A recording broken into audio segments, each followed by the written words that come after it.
Assalamualaikum teman-teman, ketemu lagi dengan channel DMB Elektro. Hari ini Grita inverter ya. Ini ada inverter di tie itu kan apa namanya, dasi. Grid itu apa ya, grid ya? Ya pokoknya ini disuntik ke PLN lah. Jadi pada intinya inverter ini adalah sistem on grid, di mana inverter itu tidak membutuhkan baterai dan apa namanya, tinggal langsung colok dari panel surya masuk ke inverter ini, kemudian outputnya langsung suntik ke PLN. Otomatis kita akan mendapatkan keuntungan dari sistem menggunakan inverter seperti ini. Nah, inverter yang saya pegang ini mereknya tidak ada merek ya, cuman Grita inverter bla bla bla bla bla bla bla sekian ya. Ini salah satu contoh inverter yang banyak digunakan oleh para pengguna PLTS. Sekarang yang saya akan bahas adalah penjelasan bagaimana cara kerja dari inverter ini, termasuk komponen pendukung yang di dalamnya seperti apa. Kebetulan sudah saya bongkar, jadi untuk mempersingkat waktu saya langsung bongkar ya teman-teman. Oke. Awas nak. Bagi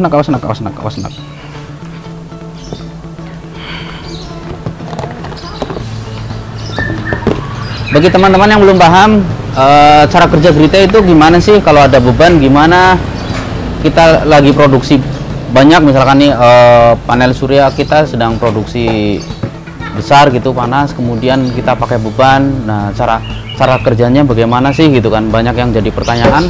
Makanya dengan alasan itulah mengapa saya akan sedikit membahas.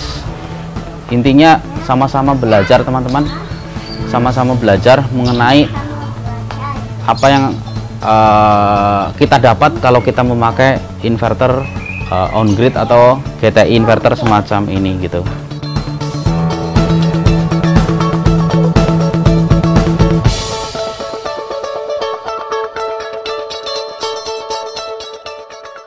Untuk inverter tipe ini bisa kita lihat semua komponen yang ada. Di sini ada 4 buah MOSFET. Di sini adalah MOSFET-nya itu tipenya 5060 lah ya. Yang jelas ini tipenya 5060. Dan ini ada dioda 5 buah. Kemudian ini ada trafo ferit 1 2 3 4 5. Kemudian di sini juga masih ada MOSFET lagi. Ya. Di sini masih ada MOSFET. Nah, ini MOSFET. Kemudian ini adalah IC regulator.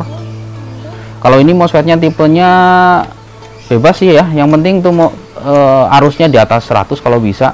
Biasanya sih rata-rata bawaannya kalau nggak salah itu, kalau nggak IRF 3205 ya IRF 1404 gitu teman-teman.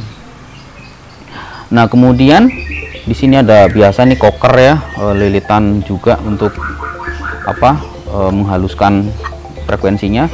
Kemudian di sini adalah IC prosesor. Ini IC prosesornya, ini tipenya adalah kurang jelas ya, ini adalah PIC 16F716 ya.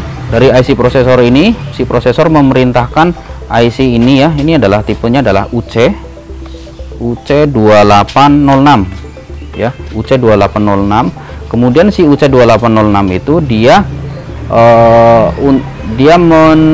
bukan men-trigger ya, tapi dia tuh mensuplai supaya MOSFET yang daerah sini bekerja gitu. Jadi MOSFET daerah sini bekerja itu sumbernya adalah dari si IC ini gitu. Nah, akan coba saya gambarkan lebih gamblang ya. Kalau saya gambarkan, nggak tahu ya, mungkin teman-teman ada yang sudah para senior lebih paham ya, tetapi ini apa yang saya tahu gitu ya. Jadi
Jadi seperti ini ya teman-teman, komponen utama dari GTI inverter ya, GTI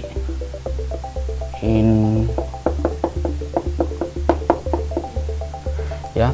Komponen utama dari GTI inverter sebenarnya cuma ini ya. Ini untuk yang relatif umum di pasaran, baik merek Suwer ataupun merek yang seperti tadi saya videokan. Sebenarnya komponen utama yang pertama itu adalah ini otaknya ya, CPU, Computer Processing Unit, tipenya adalah PIC 16F716, atau kalau di merek Suwer dia menggunakan PIC ya, PIC 16F88. Sedangkan kalau merek-merek yang kayak selain Suwer ya, yang entah itu Kenika atau apa yang tadi saya videokan, banyak orang ini nyebutnya Kenika juga teman-teman, itu biasanya dia pakai PIC 16F716. Nah ini sebenarnya kelebihan dan kekurangannya tuh ya relatif beda-beda tipis lah ya, Betty. Kalau PIC 16F88 itu dipakai sama Suwer, dia otomatis dikasih semacam apa namanya, display untuk tampilan berapa watt yang diproduksi, berapa kWh, dan berapa kWh yang sudah pernah tercapai, dan tegangan AC-nya berapa volt ya. Dia ada displaynya kalau untuk merek-merek Suwer.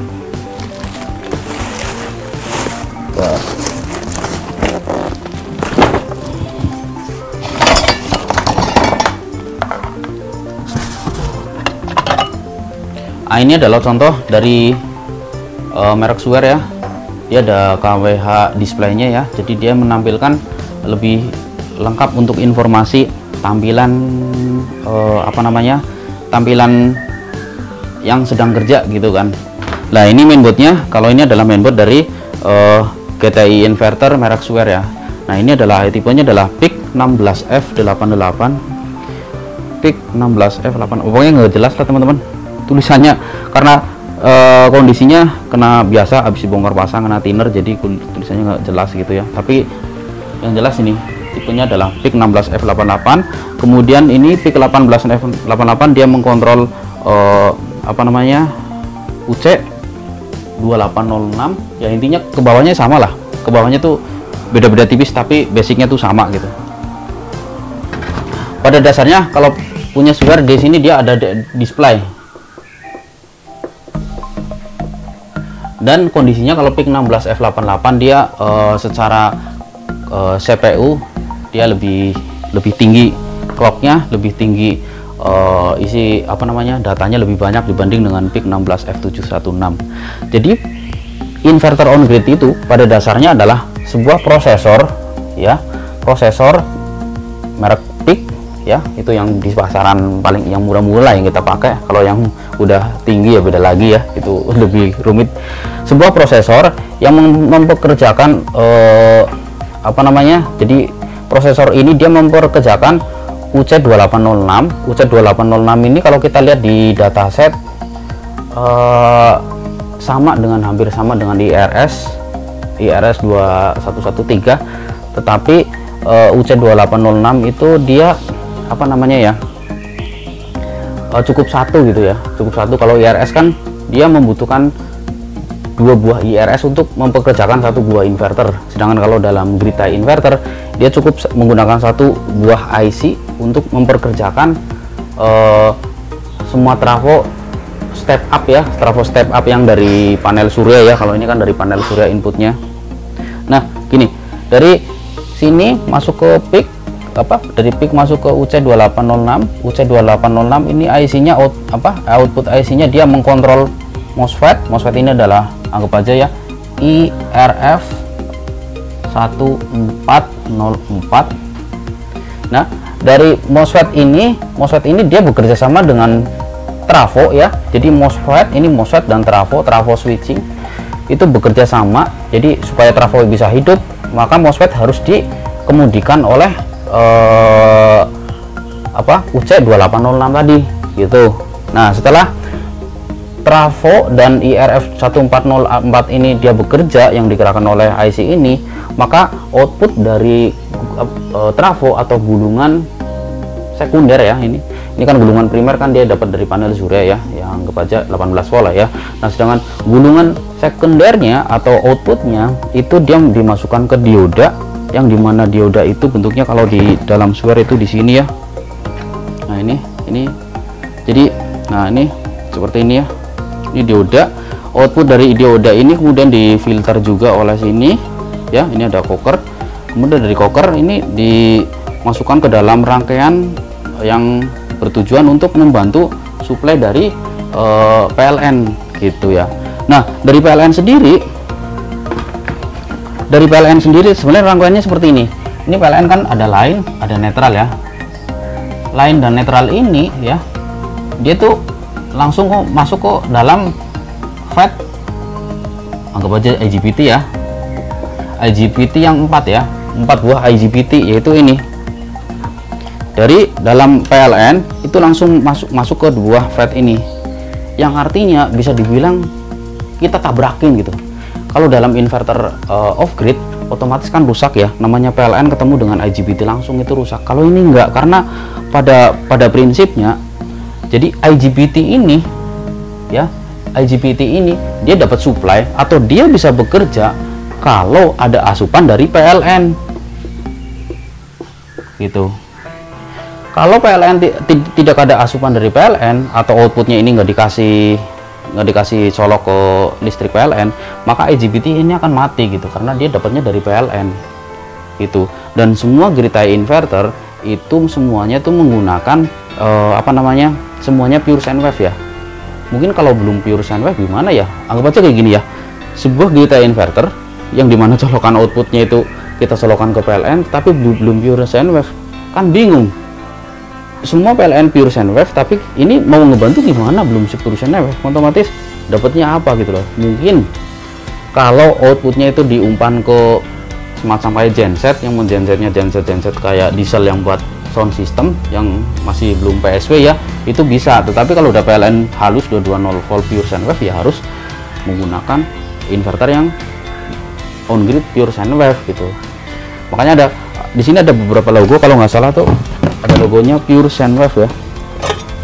Nah, ini semua inverter grid tie rata-rata tuh ada tulisannya pure sine wave seperti ini, karena setahu saya kalau seandainya inverter grid tie itu masih medium sine wave, orang mau pakai gitu kan teman-teman, pakai buat apa gitu. Namanya inverter grid tie kan kita pakai untuk membantu PLN gitu kan, untuk menghemat listrik. Nah, kalau belum pure sine wave ya buat apa ya, mungkin buat diesel kali ya gitu ya. Berbeda dengan listrik yang off grid walaupun belum pure sine wave kan dia terpisah. Kita misalkan kita lagi camping nih, jalan-jalan gitu, terus kita membutuhkan listrik 220 volt, kita bawa inverter, kita tinggal colok ke aki gitu kan, otomatis outputnya kita bisa pakai ya minimal buat nyalain lampu atau charger laptop gitu kan. Tetapi tidak dengan inverter yang grid tie atau on grid, dimana fungsinya dia adalah untuk membantu PLN, maka mau nggak mau harus pure sine wave gitu loh. Nah, ini jadi UC2806 memperkerjakan trafo, outputnya diolah sama dioda ya supaya jadi tegangannya DC ya. Nah, sama dioda ini dia masuk ke FET. Nah, ini FET frekuensi tinggi, tapi di mana FET ini triggernya dia adalah diatur sama PLN. Triggernya diatur sama PLN. Jadi kalau PLN tidak masuk ya ini dia nggak kerja gitu, seperti itu ya. Dan kalau PLN masuk sama PLN pun outputnya itu masih dikasih ini ya, jadi gini. Nah, ini dari PLN ya, ini dari PLN masuk ke rangkaian, sebagian sisanya tuh masuk ke optocoupler ini ya. Ini ada rangkaian namanya adalah optocoupler. Apa ya?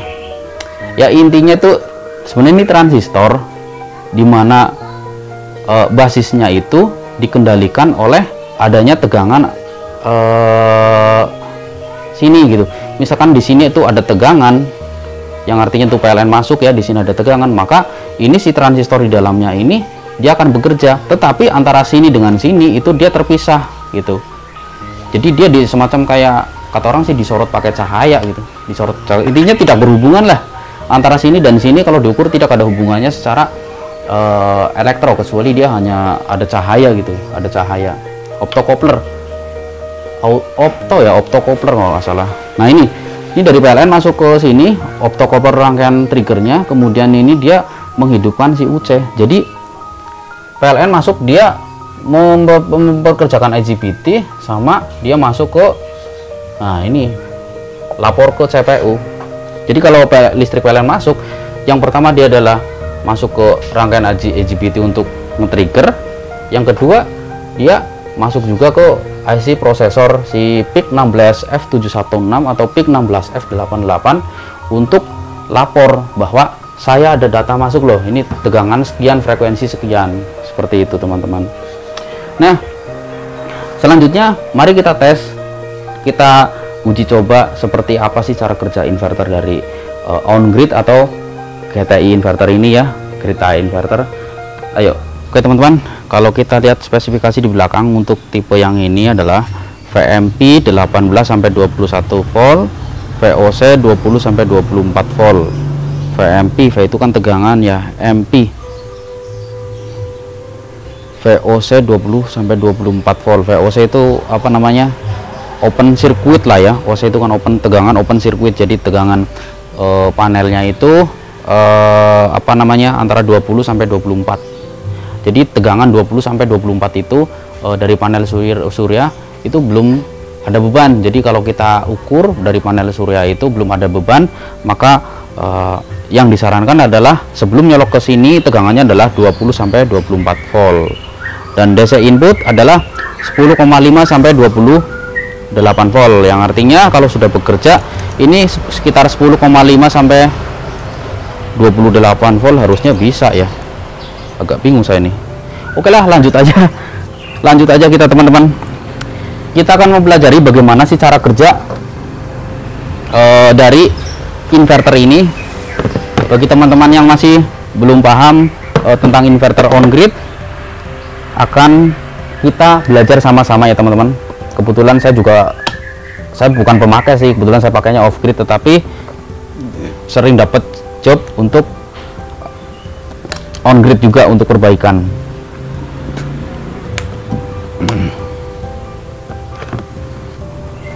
Nah kayaknya biar enak ini ya.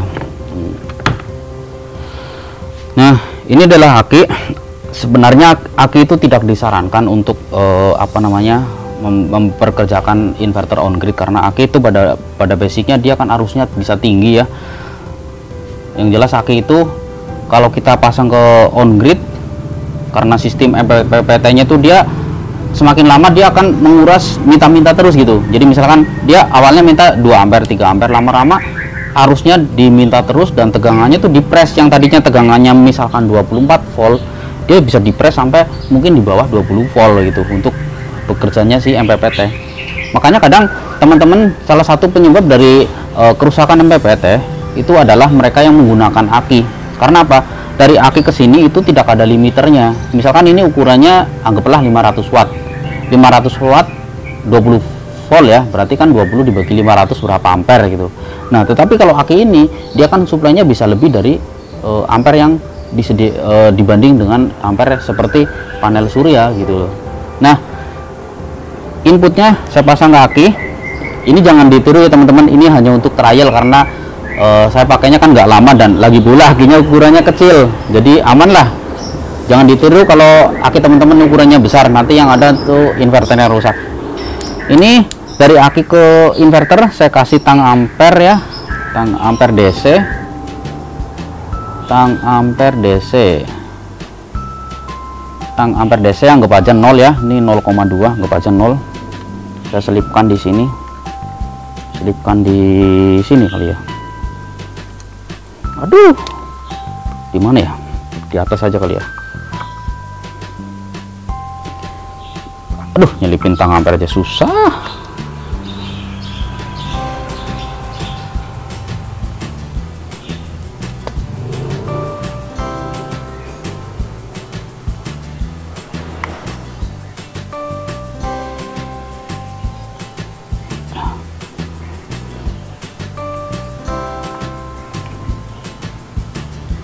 Biar enak gimana ya. Tuh.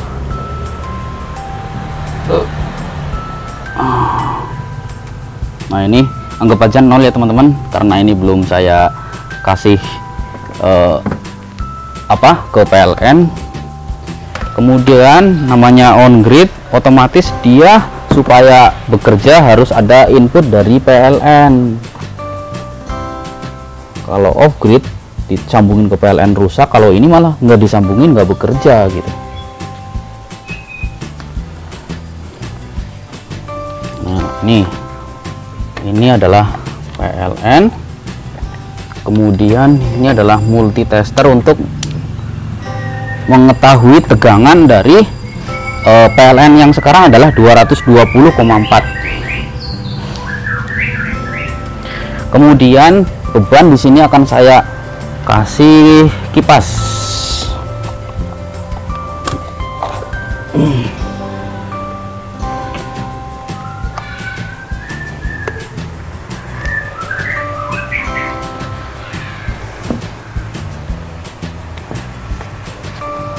On gridnya saya colok. Sekarang teman-teman pantau ya, putaran kipas sekarang seperti ini. Kemudian tegangan terpantau PLN adalah 220 atau 220 lah anggap aja ya. Dan arus yang diambil dari aki itu masih 0 ya, arus yang diambil dari aki masih 0. Dan ini outputnya saya sambungin ke PLN, kondisinya ini masih mati. Sekarang akan saya coba hidupkan. Ini ada kebetulan sama saya udah kasih outputnya, udah tambahan eksternal lagi gini ya. Nah ini mungkin kalau dilihat kedip-kedip di sini ya, lampunya ya sedang bekerja ya kan, kelihatan kedip-kedip. Wah sekarang arusnya naik. Oke, saya ulang dari awal. Ini kondisi mati ya. Setelah mati ya, inverter ini mati ya, belum hidup.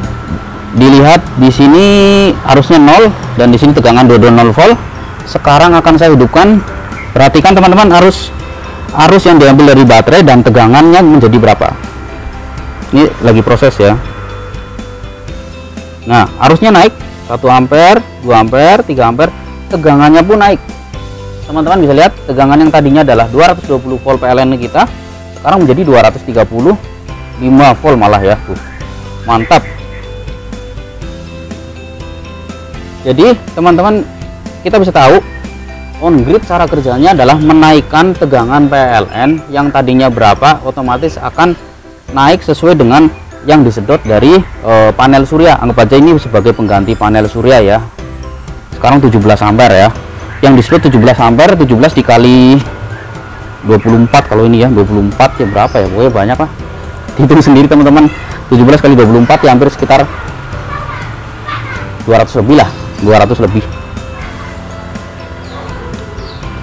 Nah di sini sudah 230 volt dan arusnya masih 15. Putaran kipas pun sebenarnya kalau kita perhatikan dia akan lebih kencang dibanding dengan putaran kipas sebelumnya. Coba saya cabut ya, saya lepas.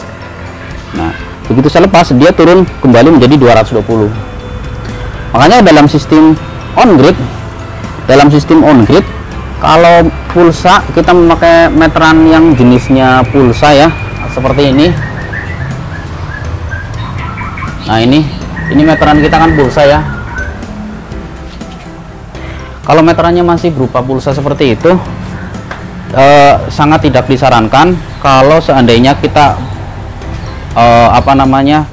konsumsi kita lagi sedikit, akan tetapi produksi panel surya sedang banyak, otomatis meteran yang seperti itu akan menjadi error.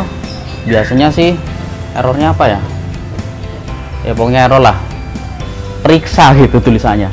Setahu saya tulisannya sih periksa, suruh periksa ya, berarti harus pakai alat COVID-19.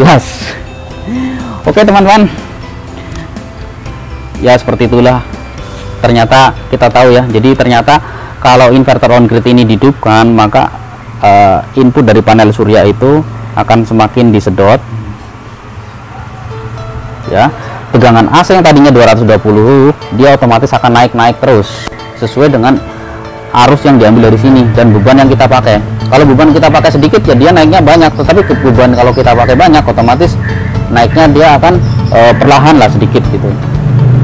Jadi otomatis secara tidak langsung kita nggak meminta asupan dari PLN. Jadi PLN itu dia hanya membantu untuk menghidupkan si MOSFET gitu teman-teman, supaya MOSFET bagian penguat akhir atau yang langsung ketemu PLN tuh dia bekerja, maka PLN lah yang men-triggernya gitu.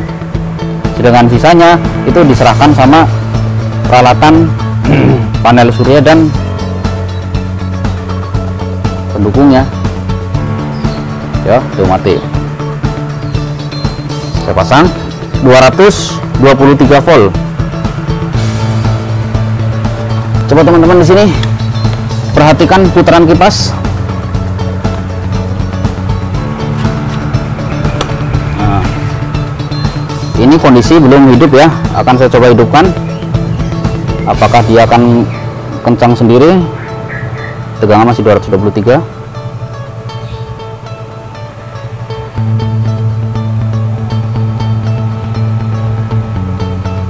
Mana ya? Bentar.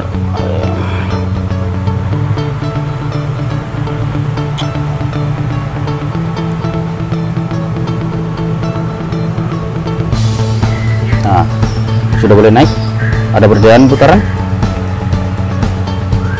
Tidak begitu berasa ya teman-teman. Cuman kalau kita perhatikan harus ini putarannya dia sedikit lebih kencang karena tegangannya dia yang tadinya 220 sekarang naik menjadi 233 ya.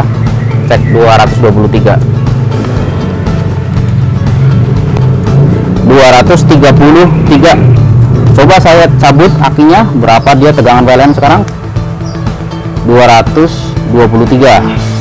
Kalau saya pasang, sep. Ayo naiknya pelan. Di sini karena bentangan kabel dari sini ke PLN jauh ya, jadi dia di sini naiknya cepet. Tapi kalau kita ukur di PLN mungkin ya enggak sih. Hanya mah habis di tengah jalan juga, maksudnya bedanya juga lumayan jauh. Tuh 231. Di sini arus 6 ampere. Oke, sekarang yang kedua akan saya ukur bagian akinya ya. Bagian aki akan saya ukur berapa sih? Teman-teman bisa lihat di sini tegangannya adalah 25 volt DC ya.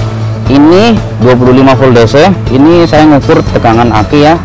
Tegangan aki adalah 25 volt DC dan ini arus yang diambil dari aki adalah 0. Kemudian saya coba hidupkan. Kita lihat berapa sih turunnya karena ini kapasitasnya kecil.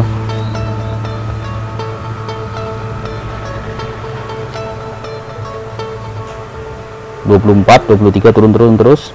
Di sini naik, di sini turun ya. Di sini arusnya naik, tegangannya semakin turun. Wah, sekarang 20 volt ya, 20 volt. 20 volt, apakah dia bisa turun lagi?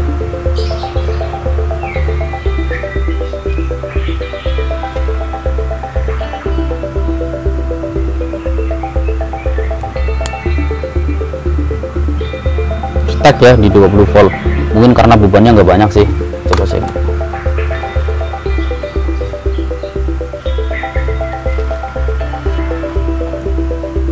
20 volt ya, mungkin karena bebannya nggak banyak, jadi arusnya yang diminta cuma 7 ampere. Saya coba ambil beban dulu teman-teman yang agak menguras. Saya akan coba menghidupkan beban yang lebih besar, ini sekitar 350-an watt. Seperti apa? Berarti caranya gimana ya? Saya hidupkan dulu. Tes, setelah hidup nanti kalau sudah arusnya di sini diminta atau tegangannya sudah naik, ini arusnya kan belum diminta ya. Nah, dia udah mulai naik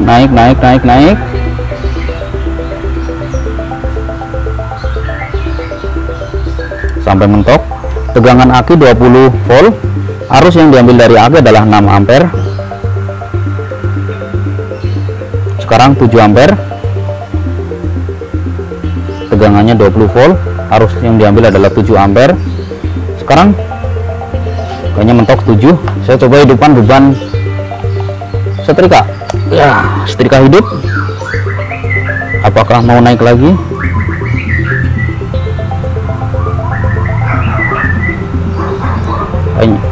Kayaknya sih setek dia di 7,6 ampere. Mungkin karena arus baterainya udah, tegangannya juga stop di 19 ampere 19 volt. Saya cek lagi, takutnya sambungannya kurang kenceng nih. Kadang bisa jadi karena sambungan kurang kenceng, teman-teman.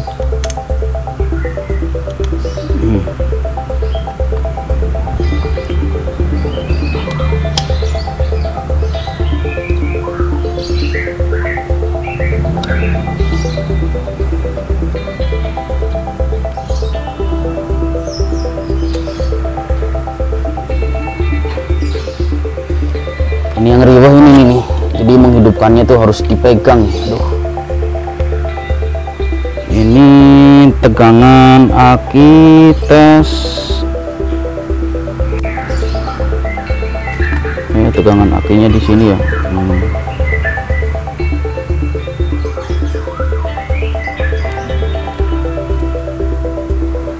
Harusnya ini ada beban setrika, apakah harusnya tetap 6 ampere ya?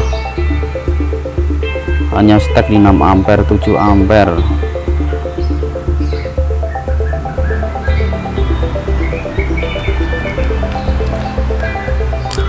Saya coba cek ukur.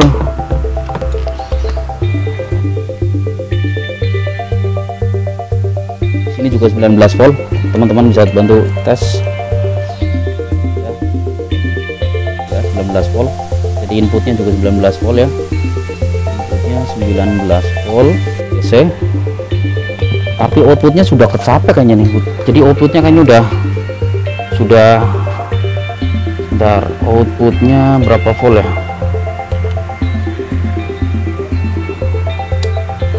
Output AC nya sudah 229 volt ya, ini 228.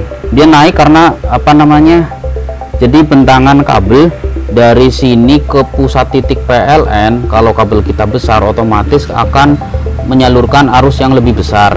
Nah ini dia naiknya kan sekitar antara 8 volt ya, naiknya sekitar 8 volt karena bentangan kabelnya itu besar dan kabelnya itu kecil ke sini gitu. Makanya penempatan inverter on grid ini sebaiknya kabel ini tuh besar dan ditempatkan sedekat mungkin dengan beban. Bisa sebaiknya sedekat mungkin dengan beban teman-teman, atau sedekat mungkin dengan MCB ya. Kalau dekat dengan MCB yang artinya tuh suplai ke kita ya diambil juga. Sebaiknya sedekat mungkin dengan beban, maka otomatis beban akan meminta paling banyak adalah dari sini gitu. Kalau saya perhatikan, masa iya dalam jangka waktu dekat dia naiknya dari 220 menjadi 230 volt. Oh iya, saya lupa teman-teman, coba yuk sini. Jadi kabel yang ke sini ini masuknya ke ini.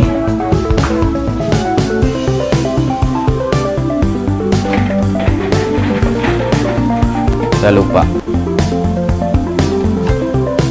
Masuknya ke tuh rangkaian apa namanya, regulator. Coba saya tancapkan langsung ke PLN ya. Ini masuknya ke rangkaian regulator, pantesan dia arusnya nggak mau tinggi karena yang dibantu tuh regulatornya.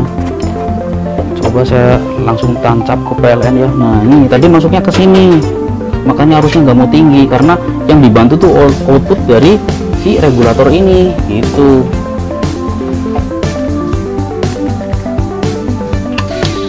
Saya coba hidupkan ini ini input langsung PLN. Yuk.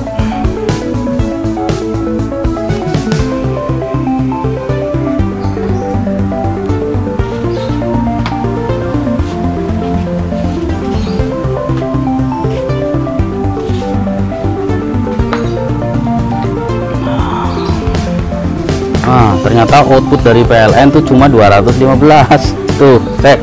Sekarang akan saya coba ukur berapa arus.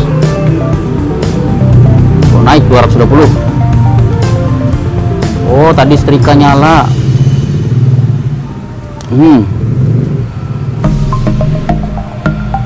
Coba apakah 220 dia naik banyak karena sekarang langsung ke PLN. Arus yang disedot 4 ampere, 5 ampere. Oke, itu dia teman-teman pembahasan elektronika hari ini. Mohon maaf atas segala kekurangan. Sampai jumpa di lain video. Biasa like dan dislike untuk yang suka dan tidak suka. Subscribe jika mau, nggak subscribe nggak apa-apa lah. Menonton saja sudah amat sangat terima kasih. Itu aja teman-teman. Udah waktunya sholat asar nih. Assalamualaikum warahmatullahi wabarakatuh.